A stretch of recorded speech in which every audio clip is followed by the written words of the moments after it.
ಸಿದ್ದರಾಮಯ್ಯನವರ ನುಡಿಮುತ್ತುಗಳು 21-22ನೇ ಸಾಲಿನ ಬಜೆಟ್ ಅಲ್ಲಿ ಚರ್ಚೆಯಲ್ಲಿ ಪಾಲ್ಗೊಂಡಂತ ಗೌರವಾನ್ವಿತ ಸಿದ್ದರಾಮಯ್ಯನವರು ಮಾರ್ಚ್ 15ರಂದು ಭಾಷಣ ಮಾಡಿದ್ದನ್ನು ನಾನು ಗಮನಿಸಿದ್ದೇನೆ. ಅದರಲ್ಲಿ ಹೇಳಿರೋದು ಸಾಲದ ಬಗ್ಗೆ, ಸಾಲದ ಸಿದ್ದರಾಮಯ್ಯ ಸಾಲದ ಬಗ್ಗೆ ಏನು ಹೇಳವ್ರೆ ಅಂತ.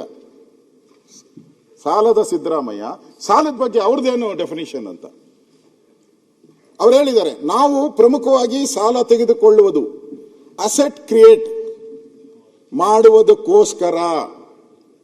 When he was in opposition leader ಅವಾಗ ಹೇಳಿದ ನುಡಿಮುತ್ತುಗಳು ಅಸೆಟ್ ಕ್ರಿಯೇಟ್ ಮಾಡುವುದಕ್ಕೋಸ್ಕರ, ಆಸ್ತಿಗಳ ರಚನೆ ಮಾಡುವುದಕ್ಕೋಸ್ಕರ, ಆಸ್ತಿಗಳ ನಿರ್ಮಾಣ ಮಾಡುವುದಕ್ಕಾಗಿ ನಾನು ಸಾಲ ತೆಗೆದುಕೊಳ್ಳಬೇಡಿ ಎಂದು ಹೇಳುವುದಕ್ಕೆ ಹೋಗುವುದಿಲ್ಲ.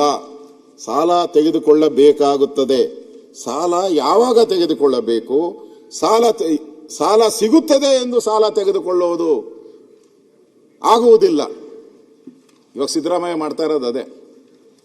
ಸಾಲ ದೊರಕುತ್ತದೆ, ನಮ್ಮ ರಾಜ್ಯಕ್ಕೆ ಕ್ರೆಡಿಬಿಲಿಟಿ ಇದೆ, ಅವಕಾಶ ಇದೆ, ಸಾಲ ಸಿಗುತ್ತದೆ ಎಂದು ಸಾಲ ತೆಗೆದುಕೊಳ್ಳುವುದಕ್ಕೆ ಆಗುವುದಿಲ್ಲ.